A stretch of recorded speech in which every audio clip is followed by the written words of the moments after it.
খবরদার কেউ একা একা ইফতারি করবেন না। একা ইফতারি করেন নাকি আপনারা? একসাথে। আল্লাহর হাবিব সাল্লাল্লাহু আলাইহি ওয়াসাল্লাম বললেন, কেউ যদি কাউকে ইফতারি খাওয়ায়, যিনি খাওয়ালো উনি রোজা রেখে যেই সওয়াব, খাওয়ানোর কারণে ওই সওয়াব।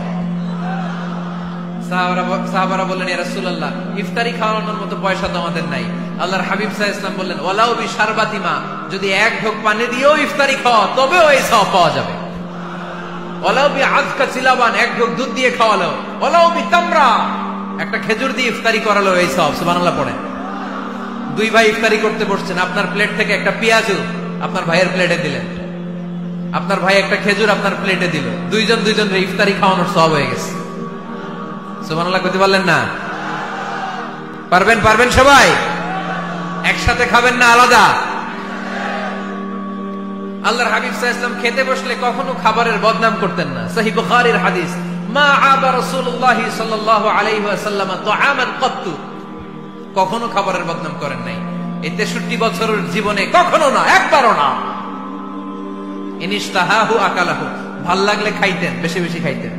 ওয়া ইন কারিহাহু তারাকা, ভালো না লাগলে রেখে দিতেন, ওটার দিকে তাকাতেন না। কিন্তু কখনো বলেন নাই লবণ বেশি হয়েছে, কখনো বলেন নাই ঝাল বেশি হয়েছে, এগুলো বললেন না। বলবেন? মহিলা প্যান্ডেলের ভাবিরা খুব খুশি, এখন খুশি হয়ে গেছে। ভাবিদেরকে বলবো, আপনারাও আপনাদের সর্বোচ্চটা দিয়ে ভাইয়ের জন্য রান্না করেন, যাতে ভাইয়ের খেতে কষ্ট না হয়, ঠিক কিনা? চেক এন্ড ব্যালেন্সের দরকার আছে না নাই? Islam is check and balance, very balanced religion, খুবই ভারসাম্যপূর্ণ জীবন ব্যবস্থা। খাবারের বদনাম করবেন না। খাবেন, খাওয়ার শেষে শুকরিয়া করবেন কার? বাসায় একসাথে খাবার খান, আলাদা আলাদা না। কিভাবে? একসাথে। যদি একান্নবর্তী ফ্যামিলি হয়, ভাই বোন চাচা মামা একসাথে, তাহলে ছেলে মেয়েরা একসাথে বসবেন না। ছেলেরা সবাই একসাথে, তাদের খাওয়া শেষ, এরপরে মেয়েরা সবাই একসাথে। আর যদি নিজের ফ্যামিলি, স্বামী স্ত্রী ছেলে মেয়ে, তাহলে সবাই মিলে একসাথে খাবেন। খাবেন কোন হাতে? বাম হাতে নাকি? আওয়াজ করে কোন হাতে? আল্লাহর হাবিব বলেছেন, লা তাকুলু বিশিমাল, বা হাতে খেও না, ফা ইন্না শাইতানা ইয়াকুলু বিশিমাল, কারণ শয়তান খায় বা হাতে। আমরা খাই কোন হাতে? ডান হাতে। খাওয়ার শুরুতে কি পড়বো? খাওয়ার পরে কি পড়বো? মনে থাকবে? বাচ্চারা উল্টা কাজ করতে পছন্দ করে বেশি। দেখবেন বাচ্চারা ডাইন পায়ের জুতা পরে বাম পায়ে, বাম পায়েরটা পরে। আমার মেয়ে সব সময় এটা করবে। আমি জুতা পরাই দিলে ঠিক, নিজে পড়লে বাম পায়েরটা দেয় ডান পায়ে, ডান পায়েরটা দেয় বাম পায়ে, আর গ্লাস ধরবে বা হাতে, যতক্ষণ আমি না ঠিক করে দিব। এবং বিসমিল্লাহ বলতে ওরা ভুলে যায়, বারবার স্মরণ করিয়ে দিবেন, বারবার। এখন ওর মস্তিষ্ক নরম আর উর্বর, ভেরি ফার্টাইল ওদের মস্তিষ্ক। যেটাই ঢুকাবেন, এখন সফটওয়্যার হিসেবে যেটা ইনস্টল করবেন, ওটা আজীবন থাকবে। চিল্লায় বলেন ঠিক কিনা? সিঙ্গাপুরে আমার প্রোগ্রাম, গত কোরবানির পরে 5 দিন টানা প্রোগ্রাম ছিল সিঙ্গাপুরে। এক ফ্যামিলি আসছে, অনেক বড় বিজনেসম্যান ওখানকার, এসে বলে, হুজুর ইউটিউবে আপনার ওয়াজ শুনে আল্লাহ আমাদেরকে হেদায়েত দিচ্ছে, কিন্তু ছেলে মেয়েগুলোর তো মানাইতে পারতেছি না, নামাজ পড়ে না, আপনি একটু পানি পড়া দেন। কি পড়া? আমি বললাম বয়স কত? কয় 22। আমি কই পানি পড়ে না, আমারে বাইটা খাওয়াই দিলে হবে না, কারণ কাঁচা না নোয়ালে বাস, পাকলে করে টাস টাস। আগে দেরি করা যাবে না, দেরি করলে কষ্ট হয়ে যায়। আল্লাহ হেদায়েত না দিলে তখন এদেরকে বোঝানো যাবে না। ছোট্ট সোনামণিরা, ওরা এখন কাদাকে যেমন খুশি তেমন ডিজাইন করা যায় কি যায় না? ডিজাইন করার পরে যখন শুকিয়ে যায়, তখন আর কিছু করা যায়? তখন বাঁকা করতে গেলে কি হবে? ভেঙে যায়। একসাথে খাবেন, খাবার শেয়ার করবেন। একে অপরের সাথে খাবার শেয়ার করলে মহব্বত বাড়ায় দেয় কে? The family that prays together stays together. যে ফ্যামিলিগুলো একসাথে নামাজ পড়ে, এই ফ্যামিলিগুলো একসাথে টিকে থাকে আজীবন। সুবহানাল্লাহ নাই? বাইরে বৃষ্টি, আপনি মসজিদে যেতে পারছেন না জামাতে নামাজ পড়ার জন্য, কি করবেন? ঘরের সবাই নিয়ে নিজে ইমাম হয়ে যাবেন। পারা যাবে?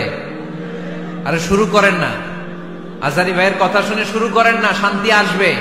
আল্লাহর কসম, ঘরে ঘরে শান্তি আসবে এই বাংলাদেশে, কিন্তু এগুলো অ্যাপ্লাই করতে হবে। তাহাজ্জুদের সময় একসাথে দাঁড়িয়ে যান। ডিসেম্বর মাসে বাচ্চাদের 15 দিনের ছুটি, তখন তাহাজ্জুদের প্র্যাকটিস করেন। আপনি ইমাম, আপনার পেছনে আপনার ছেলেরা, পিছনে আপনার মেয়েরা আর আপনার স্ত্রী। নারী পুরুষ এক কাতারে দাঁড়াতে পারে না। আমি আর রুবেল ভাই যদি জামাতে পড়ি, আমি ইমাম, রুবেল ভাই ডান দিকে, সমান সমান দাঁড়ানোর সুযোগ আছে না নাই? আছে।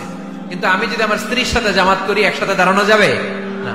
আমি সামনে, আমার স্ত্রী পেছনে। মাসালা বুঝতে পেরেছেন? আচ্ছা, তো তাহলে ঘরে জামাতে মাঝে মাঝে নামাজ পড়বেন। সহিহ মুসলিমের হাদিস, আল্লাহ রাসূল সাল্লাল্লাহু আলাইহি ওয়াসাল্লাম বলেন, তোমরা ফরজ নামাজ মসজিদে আদায়ের পরে ঘরের জন্য কিছু নফল আর সুন্নত রেখে দিও, কারণ ঘরে যারা নফল আর সুন্নত পড়ে ওই ঘরটারে বরকত দিয়ে ভরে দেয় কে?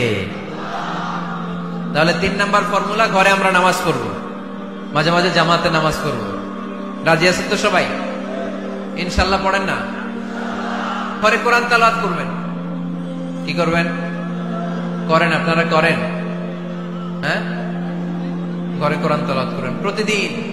ফজরের পরে পাড়াডগায়ের প্রতিটা পরিবার থেকে সুমধুর কোরআনের ধ্বনি ভেসে আসতে হবে। কথা কয় না? তা ঠিক বলেন না কেন আওয়াজ করে? প্রতিটা ঘরেই যেন কোরআনের সুমধুর বাণী উচ্চারিত হয়। এলাকার মসজিদের মক্তবগুলোতে হুজুর কোরআন পড়ায়, আছে এটা না? আমরা ছোটবেলা কিন্তু যাইতাম, আমি যাইতাম শাহিদ আমি মসজিদে, ওইখানে যে আমি কোরআন শিখছি। তো মসজিদগুলোতে আপনারা এই মক্তবের সিস্টেমটা চালু রাখবেন, প্রতিদিন সকালে কোরআন পড়বেন। কোরআন যেটা মুখস্থ করবেন স্ত্রীকে শোনাবেন, স্ত্রী আপনাকে শোনাবে। প্রতি মাসের জন্য একটা সূরা নির্ধারণ করেন। কোনটা? একটা। এক মাসে একটা ছোট্ট সূরা মুখস্থ করা যাবে না?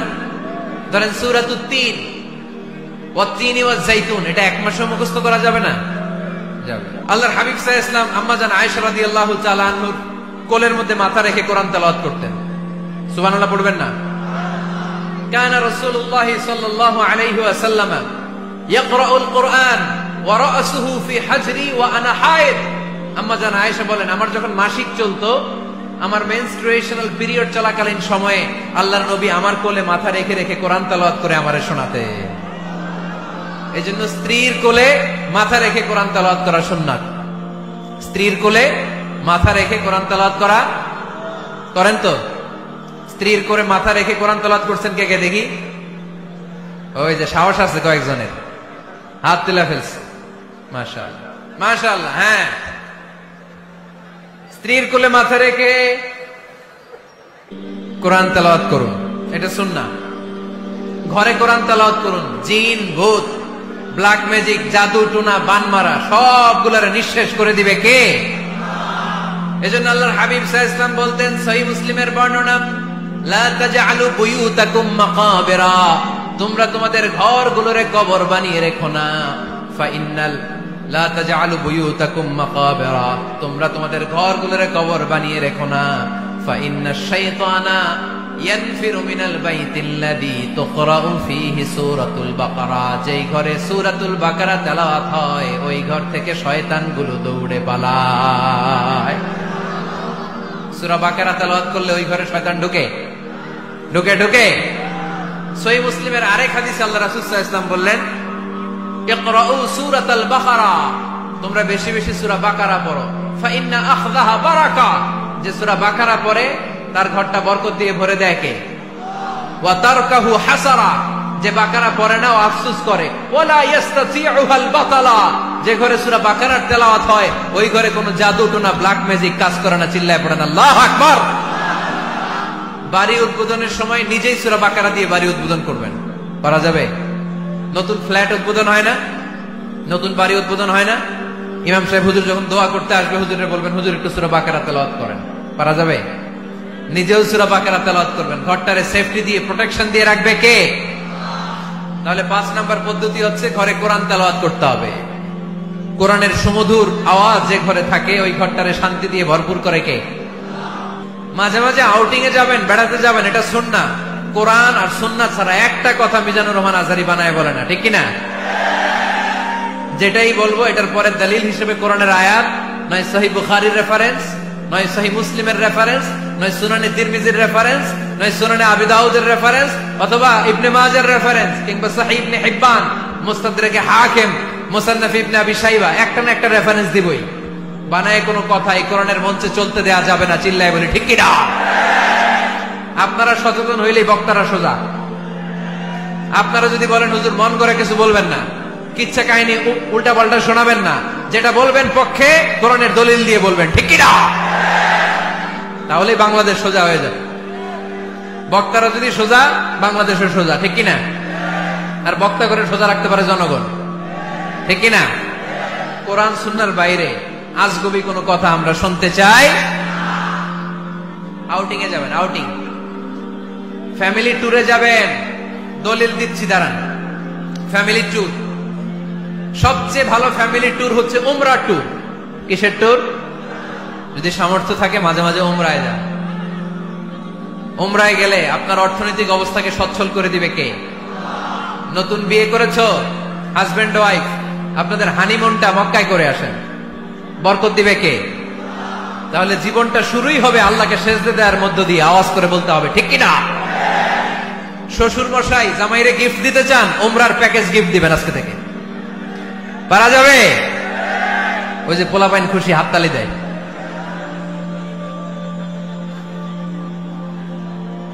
উমরায় যান, উমরায় ঘুরতে যান, ঘুরতে যাবেন। ঘুরলে ঘুরলে পৃথিবী দেখা যায়, দৃষ্টিভঙ্গি পরিবর্তন হয়, ব্রড মাইন্ডেড হয় মানুষের মন, চিন্তার দিগন্ত হয় প্রসারিত, ন্যারো মাইন্ডেড থাকে না লোকজন। এজন্য মাঝে মাঝে ঘুরবেন। এজন্য কোরআনে রব্বুল আলামিন বলেন, কুল সিরু ফিল আরদি সুম্মা আনযুরু কাইফা কানা আকিবাতুল মুকাজ্জিবিন। ও আমার বান্দারা, জমিনে ঘুরে বেড়াও, অবিশ্বাসীদের সাথে, গাদ্দারদের সাথে আমি আল্লাহ কি আচরণ করেছি নিজ চোখে দেখে আসো। আপনি যদি মিশরে যান, তাহলে মিশরে ফেরাউনের লাশ আছে না নাই? কারুনের বাড়ি আছে না নাই? আপনি যদি জর্ডানে যান, ওখানে ডেড সি, মৃত সাগর, স্ত্রীকে নিয়ে যে বেড়াতে যাবেন, দলিল সহিহ বুখারীর হাদিস, ইদা আরাদা রাসূলুল্লাহ সাল্লাল্লাহু আলাইহি ওয়াসাল্লাম সাফারান আকরা বাইনা আজওয়াজি, আকরা বাইনা আজওয়াজি ফাআইয়াতুহুন্না খারাজা ইসমুহা খারাজা বিহা। আল্লাহর হাবিব সাল্লাল্লাহু আলাইহি ওয়াসাল্লাম যখন সফরে বেরোতেন, 11 জন স্ত্রীর নাম লিখে তিনি লটারি করতেন। লটারিতে যার নাম আসতো তাকে নিয়ে বিশ্বনবী সফরে চলে যেতেন। সুবহানাল্লাহ, এত আসতে 11 জনের নাম লিখে, এটাকে আরবিতে বলে, বুখারীর ভাষায় কুরআ, আরবিতে কি বলে? কুরআ। ইদা আরাদা, আম্মা জান আয়েশার বর্ণনা, সহিহ বুখারীর হাদিস, ইদা আরাদা রাসূলুল্লাহ সাল্লাল্লাহু আলাইহি ওয়াসাল্লাম সাফারান আকরা বাইনা আজওয়াজিহি ফাআইয়াতুহুন্না খারাজা সাহমুহা খারাজা বিহা। 11 জন স্ত্রীর নাম লিখে তিনি লটারি করতেন, লটারিতে যার নাম আসতো তাকে নিয়ে বিশ্বনবী সফর করতে চলে যেতেন। সুবহানাল্লাহ। সফরের মধ্যে রাত্রিবেলায় বিশ্বনবী মরুভূমিতে তাঁবু টাঙাতেন, আম্মা জান আয়েশার সাথে বিনোদনমূলক কার্যক্রম করতেন, হাসি ঠাট্টা করতেন, দৌড়াদৌড়ি করতেন, খেলাধুলা করতেন। সুবহানাল্লাহ পড়েন। দৌড়াদৌড়ি। বিয়ের শুরুর দিকে আল্লাহ রাসূল সাল্লাল্লাহু আলাইহি ওয়াসাল্লাম বললেন, আয়েশা চলো রাতে আমরা একটু দৌড়াই, ওই যে খেজুর গাছ দেখা যায়, কে কার আগে দৌড়াতে পারে দেখি। দুইজনে দৌড় দিলেন। আল্লাহর হাবিব সাল্লাল্লাহু আলাইহি ওয়াসাল্লাম ইচ্ছা করে আস্তে দৌড় দিলেন, যাতে আম্মা জান আয়েশা রাদিয়াল্লাহু তাআলা আনহা ফার্স্ট হয়ে যায়। আম্মা জান আয়েশা রাদিয়াল্লাহু তাআলা আনহা দৌড়ে যে খেজুর গাছ ধরে বললেন, আমি ফার্স্ট, আমি ফার্স্ট, খুশি হয়ে গেলেন। আবার কয়েক বছর পরে আবার যখন লটারিতে আম্মা জান আয়েশার নাম আসলো, আবার এক রাতে দুইজনে দৌড় দিলেন। এবার আর বিশ্বনবী আম্মা জান আয়েশা রাদিয়াল্লাহু তাআলা আনহাকে সুযোগ দেন নাই, নিজে জোরসে দৌড় দিলেন, বললেন চলো আজকে রাতে দেখি কে কার আগে দৌড়ে ওই পিলার ধরতে পারে। বিশ্বনবীও দৌড়, আম্মা জান আয়েশাও দৌড়। এবার বিশ্বনবী জোরসে দৌড় দিয়ে খেজুর গাছ ধরে বললেন, আমি ফার্স্ট। সুবহানাল্লাহ বলবেন না? আম্মা জান আয়েশা রাগ করে ফেললেন, আজকে আর জিততে পারে নাই। বিষ্ণু ইসলাম আম্মা জান আয়েশার কাছে যেয়ে বললেন, ইয়া হুমায়রা, ও আমার সুন্দরী লাল টুকটুকে বউ, হাদিহি সাবকাতু বিতিল, ওই যে 7 বছর আগে একবার রাতের দৌড়াদৌড়িতে আমারে হারাইছিলা, আজকে তোমারে হারাই দিয়ে ওটা শোধ নিয়ে নিলাম। দেখেন কি খুনসুটি, কি ভালোবাসাবাসি, কি ভালোবাসাবাসি ছিল বিষ্ণু ইসলামের আর বিষ্ণু ইসলামের স্ত্রীদের মধ্যে। আম্মা জান আয়েশা রাদিয়াল্লাহু তাআলা আনহা পেয়ালার যে জায়গায় ঠোঁট লাগিয়ে চুমুক দিয়ে দুধ খেতেন, ঠিক ওই জায়গায় ঠোঁট লাগিয়ে বিষ্ণু ইসলামও দুধ খেতেন। ওটের হাড্ডি চুষে আম্মা জান আয়েশা ফেলে দিলে ওই চোষা হাড্ডিটা নিয়ে বিষ্ণু নবী চুষতে আরম্ভ করতেন। একই বালতি থেকে পানি নিয়ে দুইজন গোসল করতেন।